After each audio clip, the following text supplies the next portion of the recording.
What does that say about cancer and sugar? Oh my, yeah. So I know you've had the authority on this. So everything I'm about to say is me quoting Dr. Thomas Seyfried, he needs all the attention in the world as he has resurrected an almost 100-year-old view of cancer being a disease of glucose and sugar metabolism. The Warburg effect is called.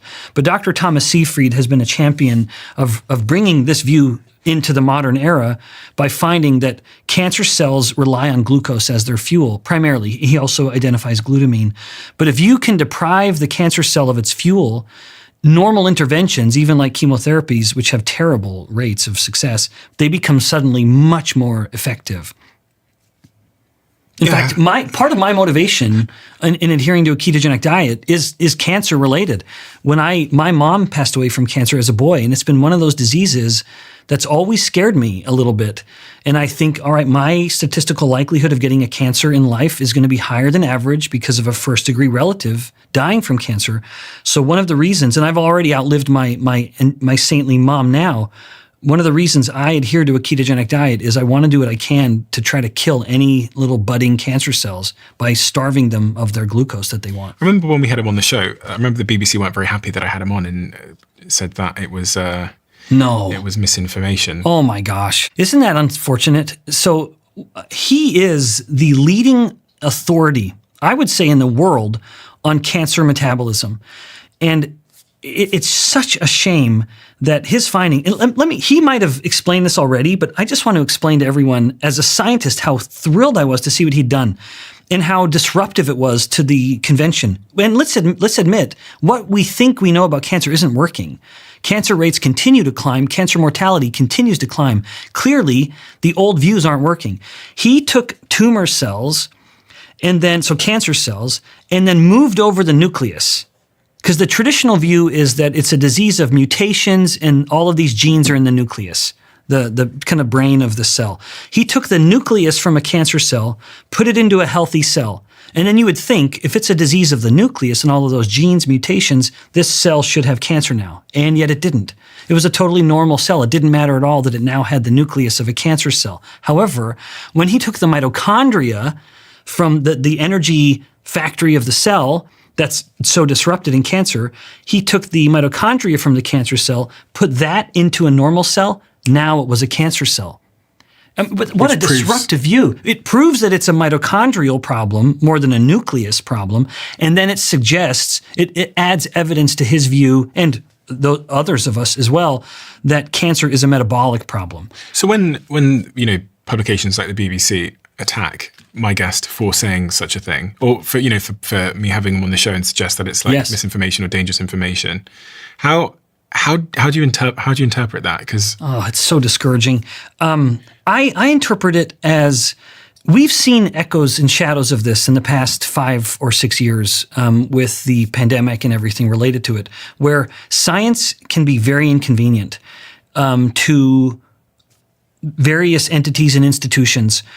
And we see scientists who will compromise themselves to try to receive the funding and the adoration of those institutions and entities. But it is an attack. Science is the pursuit of truth. I was blessed to do my dissertation work, my PhD studies, with a wonderful man named Linus Dome. I will love him forever. One of the things he taught me, I'd come to him with discouraging results. The hypothesis that I'd had with regards to fat and insulin resistance, it was not supporting. The data were terrible in this particular line of experiments. And he was unflappable. He wasn't upset. He wasn't angry. He said, Ben, don't be upset. That's truth. We are seekers of truth. That's what scientists are. What a glorious thing to get paid to seek truth. It doesn't pay that well, but it's a glorious job nonetheless. That is what Dr. Thomas Seyfried is doing. And when I think you have a big entity like the BBC telling a scientist who's simply stating his own findings that have been peer-reviewed by other experts in the field, it should be beyond, it should be, he should have every platform in the world to talk about this. Every scientist ought to, and it ought to be scrutinized. Scientists should never think they know the truth. Even the declarations in the past few years of believe the science, no, that is anti-scientific. Science is a scientist must be so humble that he or she is constantly prepared to dump their hypotheses if they've been shown to be wrong. And I guess it's important for those ideas to be out there for one to even be able to scrutinize them and challenge them. Especially in something like cancer, where clearly what we're doing isn't working. And so let's welcome new ideas. And his evidence is incredibly compelling. It's so discouraging to hear. But it is also, Stephen, perhaps a manifestation of a broader opposition to anything low carb. You just utter the word ketone to a dogmatic and conventionally trained dietitian. Oh my gosh, you are tempting their wrath. They will, it's like the more educated a person gets, the more rigid they become from time to time in their ideas. You should never see that in a scientist. A scientist, through our training, we should be humble enough to admit that we don't know everything. I remember when they contacted me, the journalists at the BBC, and said, we're going to write this story about, the misinformation spread by these guests. And I looked at what they'd said, and and they made this little documentary and they did this article, and they had found that 0.001% of our total recorded hours of conversation and transcripts contained things that they thought could be disputed. Oh my gosh. And they felt with 0.001, they would write this big breaking news story in this article. And I remember thinking, that was the day that I felt I understood. That was the day that I felt I understood how the system works. You peeked behind the curtain. I got to see behind the curtain. Yes. And I was like, I thought that these because it's like a big brand and I've grown up looking at it, I thought like they are so concerned about rigor and the most important thing and balance. And I said to the journalist, I said, of what you found, 0.001, because they said you've got a right to reply. So that was my reply. Of course, they wouldn't have published that response. They took it out. No, they took my response out. Yeah, it's too damning. Because it was too Yep. And then obviously the other thing, they'd pointed at another guest that I'd had on and said, you also had this person on. And I went on, I just typed his name in and the word BBC. And they'd had him on too. Oh my gosh. And in fact, when he came on, this particular doctor, and he had said his points of views, the journalist at the BBC had just basically said nothing. And that was the end of the segment. Yeah. When he said it to me, then all of a sudden it's a problem. No, I read out the rebuttal from the British Heart Foundation. I read out all of the rebuttals to what he just said. But of course, the BBC published this article saying that I'd had him on. They'd had him on too. They'd never rebutted him. I did. Yeah. And so this was the moment that I thought, you're becoming disruptive. To be honest, okay. I suspect a part of it is you are the embodiment of a new media.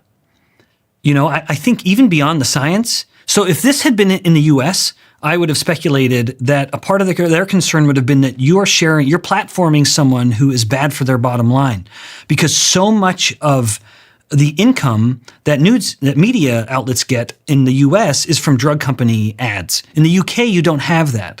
Drug companies I don't think they're allowed to air ads on normal channels.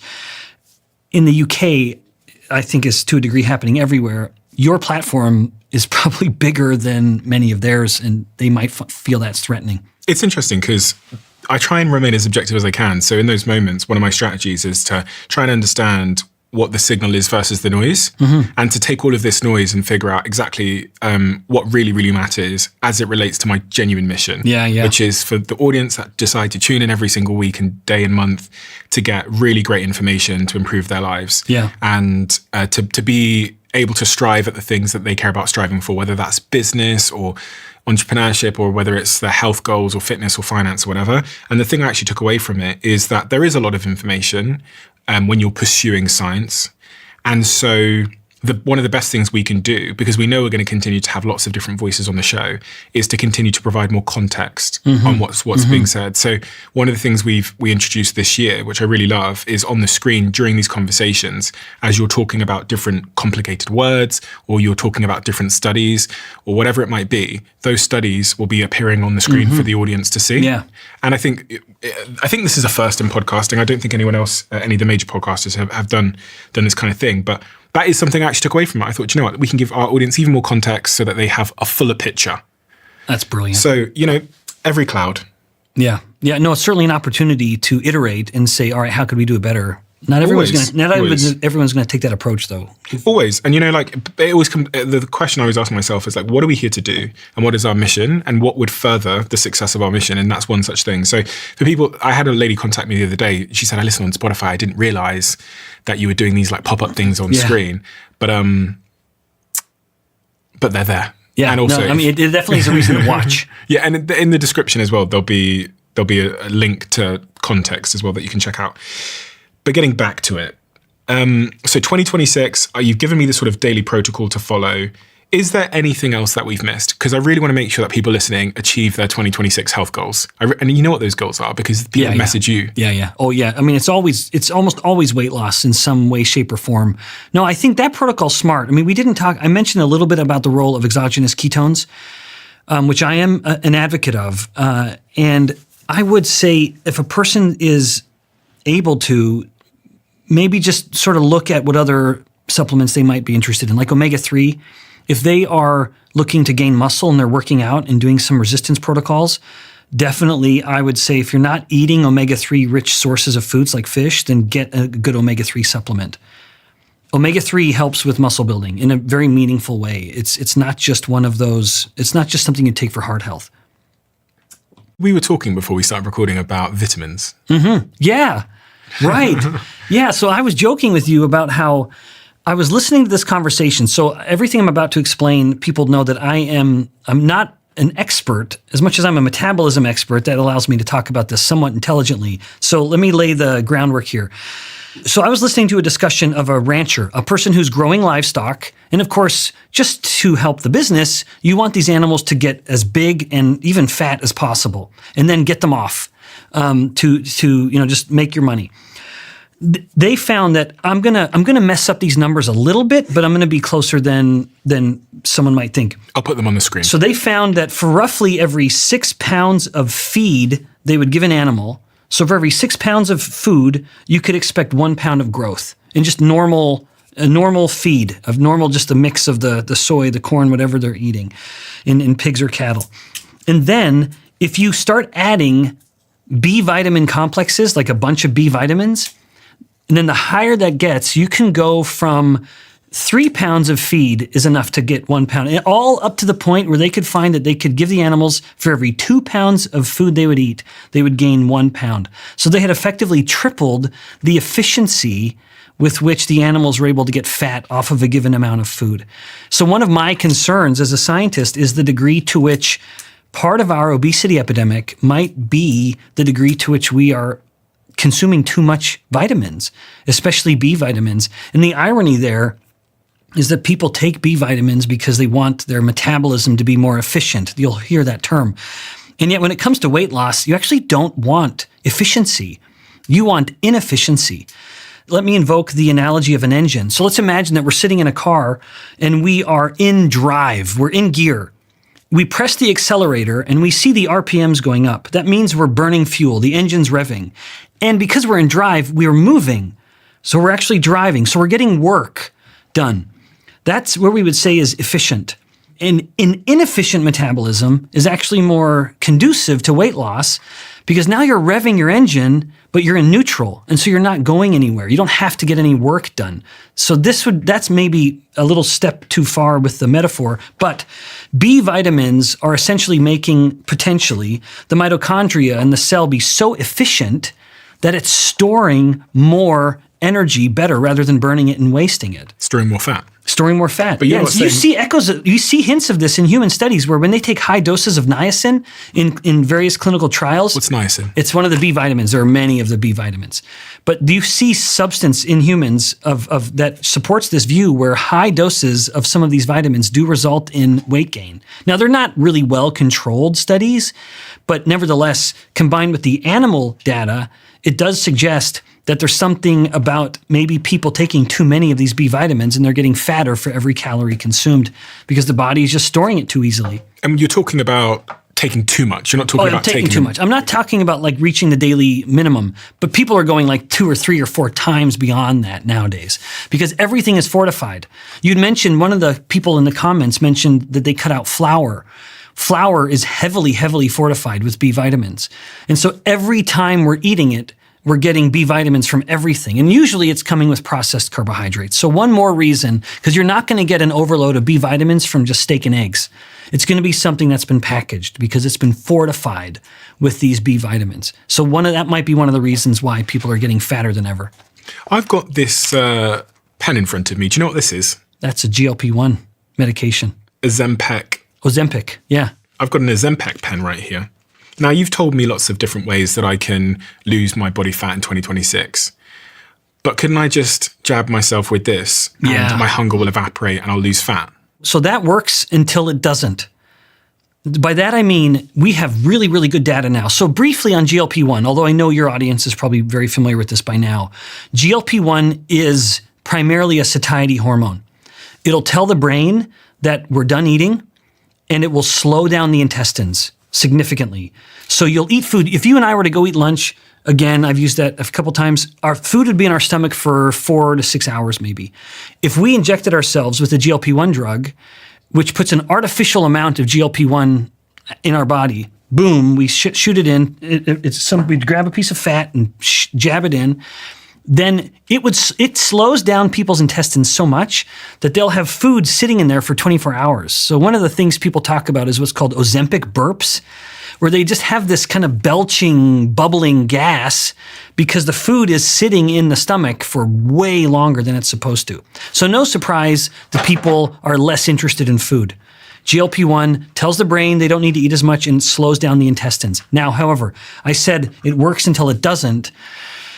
The main thing it helps people do is eat less carbohydrates. It controls cravings, particularly. But there was a human paper that found when they followed people for 2 years, it was a beautiful figure. At about 6 months, they found that sweet cravings dropped significantly, a huge reduction in their cravings for chocolate and sweets. At 12 months, it creeped up a little bit, but it was still noticeably below where it started. At 2 years, it was right back to normal. So at 2 years on the drug, the effects of having them not be interested in that plate of cookies, now it's gone. What's going on there? So yeah, it's diminishing returns, as to invoke a principle of economics. Doing the same thing again and again and again starts to work less and less and less. We see this manifested in innumerable different ways of medications. So why does the doctor tell us to make sure we take our full dose of antibiotic? Because if we don't, we give it just enough for the bacteria to become resistant to it.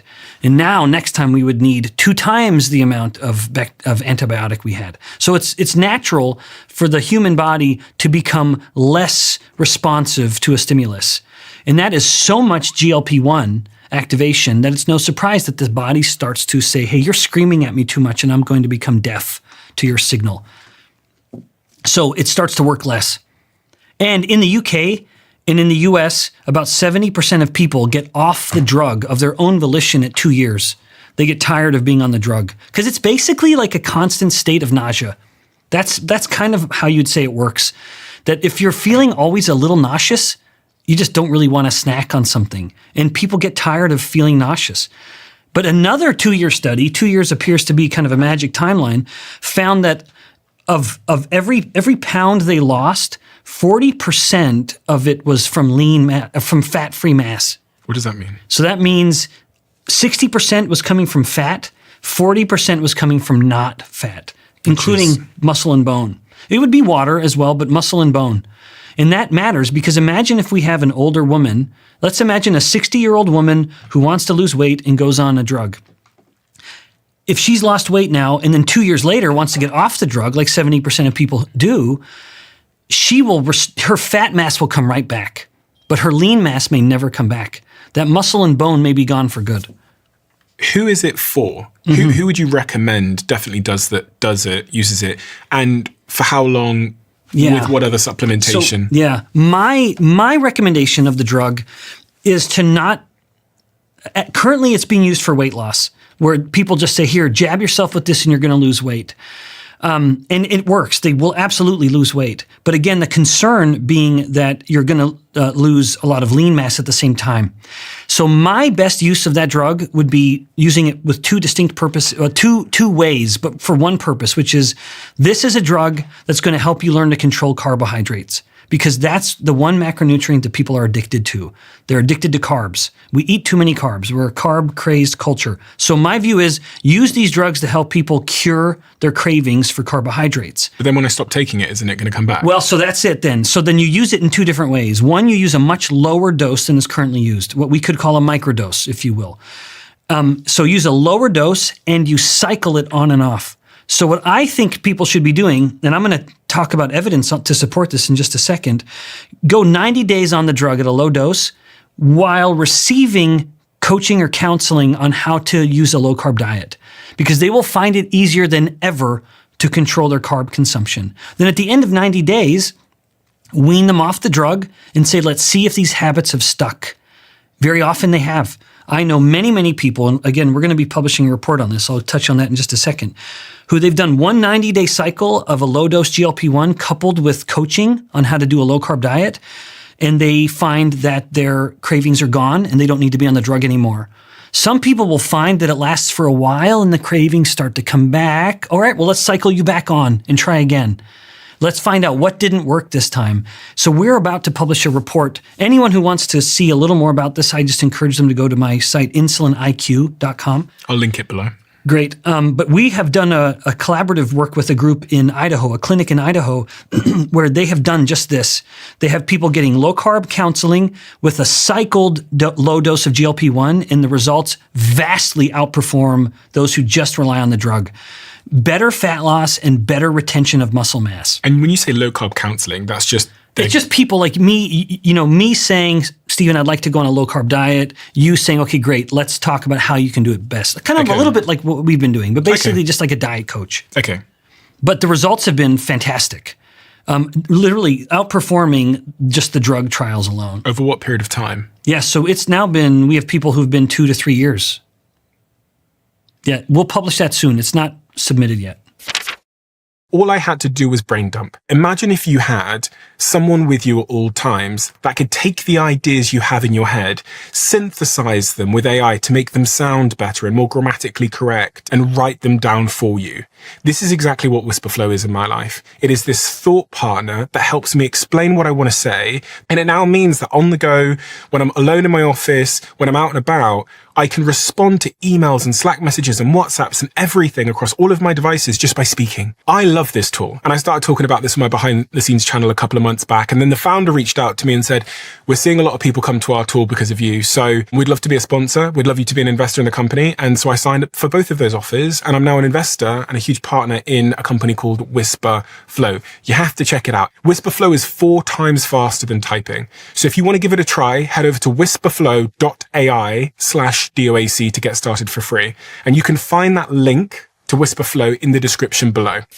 You know, every once in a while you come across a product that has such a huge impact on your life that you'd probably describe it as a game changer. And I would say for about 35 to 40% of my team, they would currently describe this product that I have in front of me called Ketone IQ, which you can get at ketone.com, as a game changer. But the reason I became a co-owner of this company and the reason why they now are a sponsor of this podcast is because one day when I came to work, there was a box of this stuff sat on my desk. I had no idea what it was. Lily in my team says that this company have been in touch. So I went upstairs, tried it, and quite frankly, the rest is history. In terms of my focus, my energy levels, how I feel, how I work, how productive I am, game changer. So if you want to give it a try, visit ketone.com/Stephen for 30% off. You'll also get a free gift with your second shipment. And now you can find Ketone IQ at Target stores across the United States, where your first shot is completely free of charge.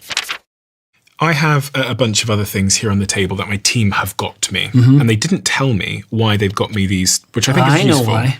Because this means that I can ask questions that the viewer might have. What the hell is this? Yeah. So allulose is... for anyone that can't see, it's a white powder. So if you could lick your finger, you could put it in, and it's going to taste a little bit like a kind of diluted sugar. It's just a sweetener.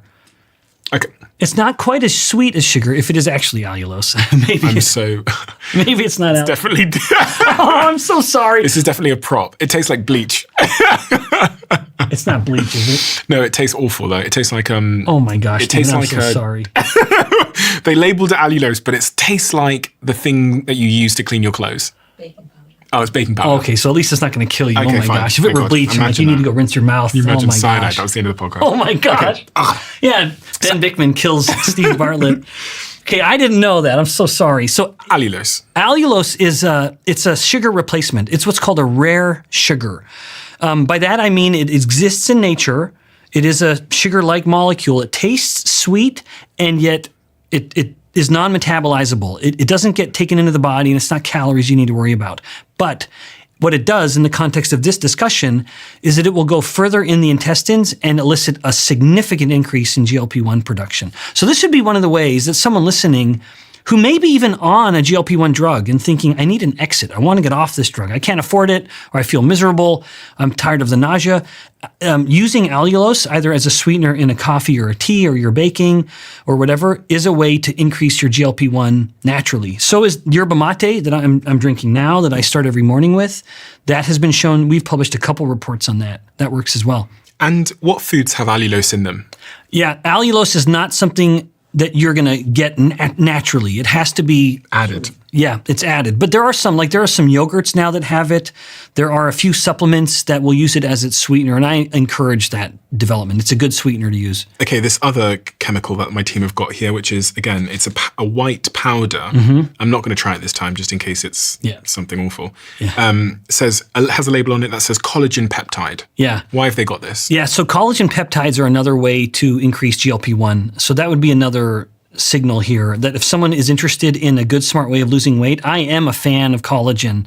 There was, in fact, just a paper just published this week finding that a mix of collagen and various amino acids was very effective at enhancing skin integrity and the collagen in the skin. So I'm a fan of collagen peptides.